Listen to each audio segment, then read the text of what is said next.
What is up, you guys? It is your boy Brent Biggers here, and welcome to another video. In today's video, we're going to be talking about the Seahawks and the Packers NFL draft so far, and my kind of reactions to this.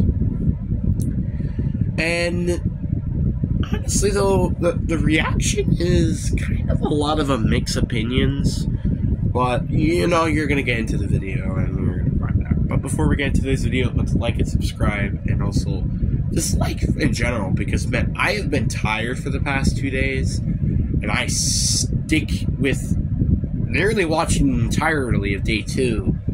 Despite I literally watched the entire draft of day 1, and yeah, I kind of wish I did get more sleep during the time when I did. So that kind of, or just in generally, just went to bed earlier.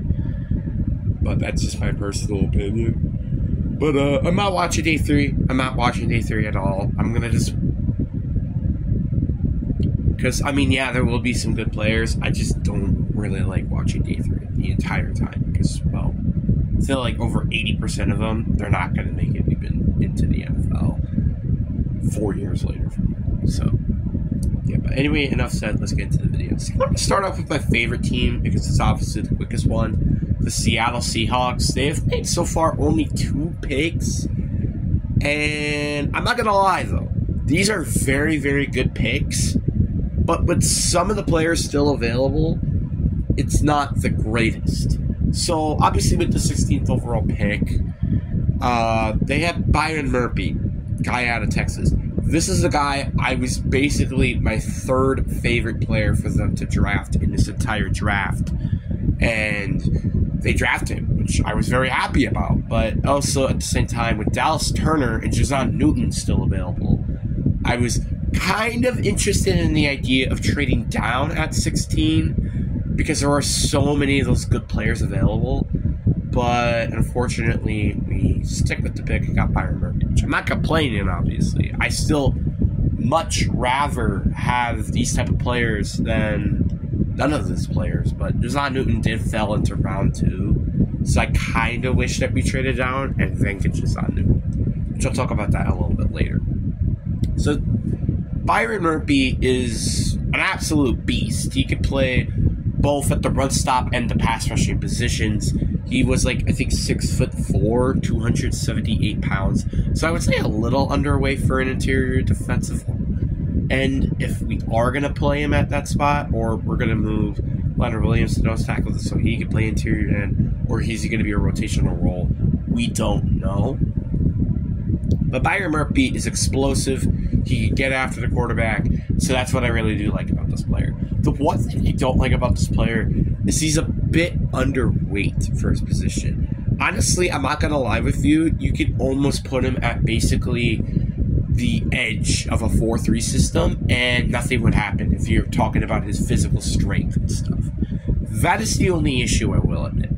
He does need to gain a little bit more pounds, and I think for sure then he would be a very nice player on this defense, but he would definitely need to gain some pounds. And that's why the reason why I like Jazon Newton so much. Jazon Newton, who will be an excellent deep nose tackle, which is what this team really, really needed, and we didn't get him. And unfortunately, it makes things even worse that he just fell into round 2. So that also does not help. The fact he fell in round 2, like I think it was like pick 40, I think, when he got drafted or something like that, was also a little upsetting. Because I loved Jazon Newton. He was an excellent player, and this is a guy who could actually stop the run. I don't think he's as good as a pass rusher as Byron Murphy, but what I valued more was going to be stopping the run. This is what was, I think we were like the 2nd worst in run stopping. While I did believe that we actually did have some decent pass rushers, like Mafe, Derek Hall maybe, because everybody forgot that we drafted him. Which, well, more thinking about it, I guess it makes more sense that we went with Byron Murphy. And then obviously Joseph Bajeno was missed most of last year. So yeah, we had all these edge rushers, and I really did think that they could have taken Dallas Turner. He was such a good player, and I really, really wish they brought him, because he was basically the best defensive player in this draft.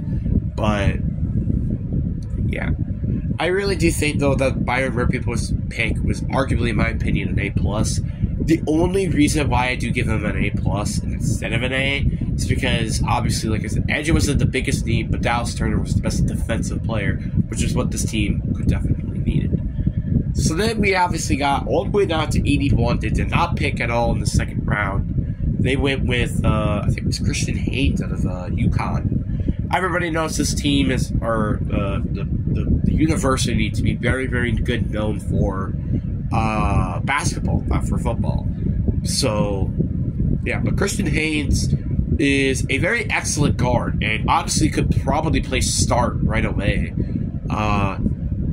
Obviously, I didn't know how I felt about this pick, honestly, because Christian Haynes, like, he was arguably a good player from somebody's big board. I think he was ranked 54 or 51, best player in his draft, and he fell all the way down to 81. So that's really, really nice. But the problem with this was that the factor that it's just like Peyton Wilson was available. Peyton Wilson was a linebacker, and I would say maybe guard was the better position of need, but we could definitely use depth and rotation at that position. And I would say Peyton Wilson was the better player over Christian Haynes, but I'm still not going to complain over Christian Haynes. Christian Haynes was an excellent guard. He was an excellent leader.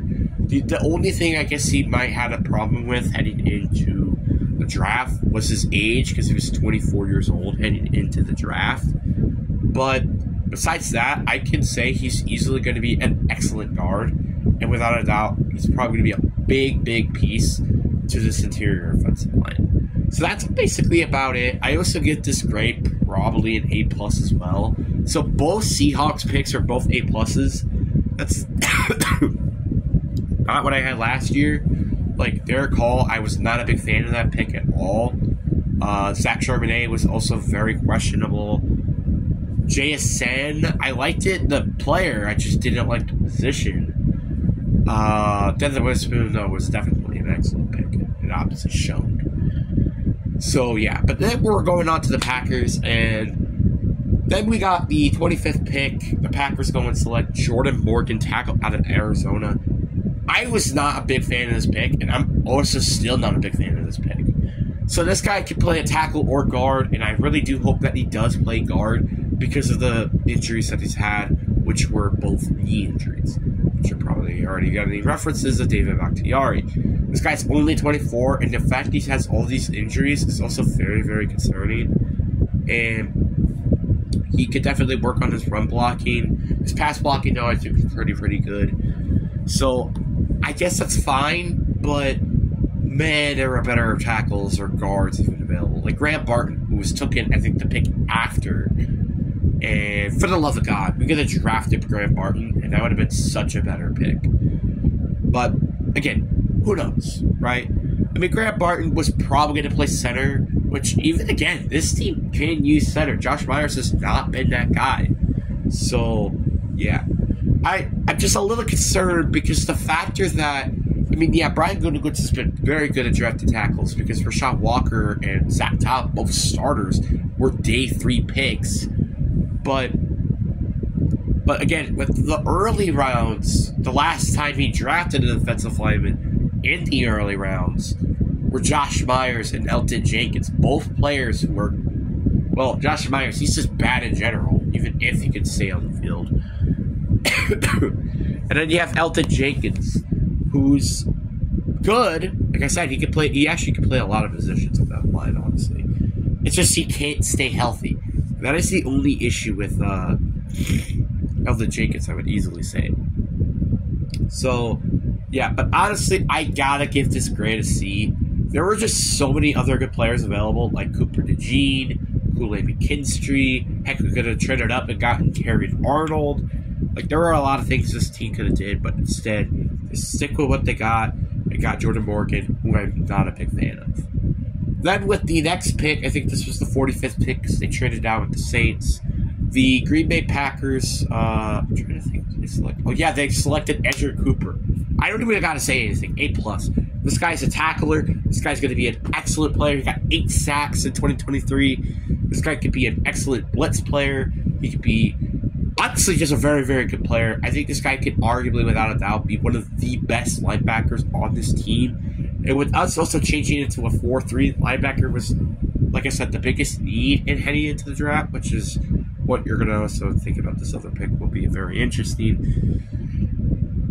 But I don't really have anything else to say. This guy is an excellent player. He's a freak, and I think he could be arguably one of the best linebackers this team has ever had since Clay Matthews, probably. So, yeah, I'm very looking forward to it. Then we got the, I think it was 58, 56 pick, something around there. The Green Bay Packers select Javon Buller, safety out of Georgia. He was basically the second best safety, if you're not including Cooper DeJean, the playing safety, out of this entire class, and honestly, I'm very happy with this pick as well.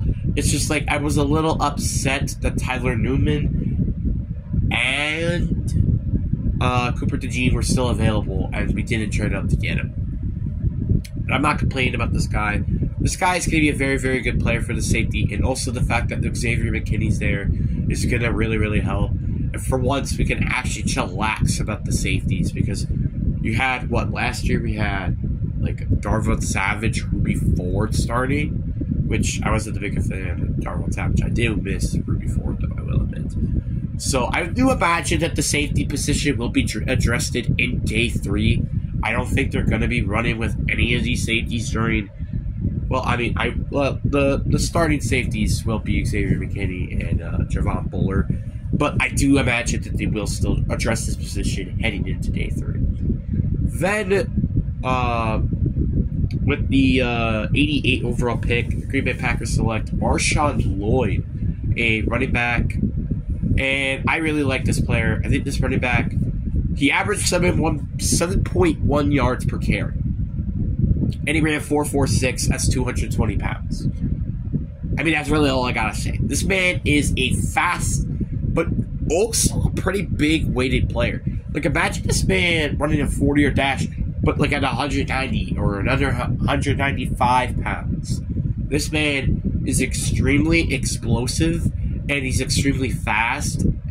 He is like the biggest receiving back in the world, which is like one of my biggest concerns with him, is because we already got Josh Jacobs, A.J. Dillon, which they're both mainly power backs.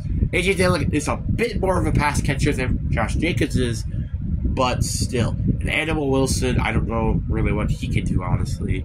So it is a very big question mark with him. But otherwise, I really say this is a very good pick. So therefore, I would say this is definitely an A- of a pick. Then you have the 91 overall pick where they go with, what is his name? I think it was a Copper out of Missouri. He was a linebacker. And I really still like the pick. Like, we're getting linebacker depth and stuff like that. But there were a lot of questions with me with this pick. For example, why are we drafting another linebacker in day 2 when we could have, again, addressed, like, corner, which obviously I'm assuming the fact that they didn't address corner with this pick really does mean that they really like our corners, which I'm hoping that that's the case.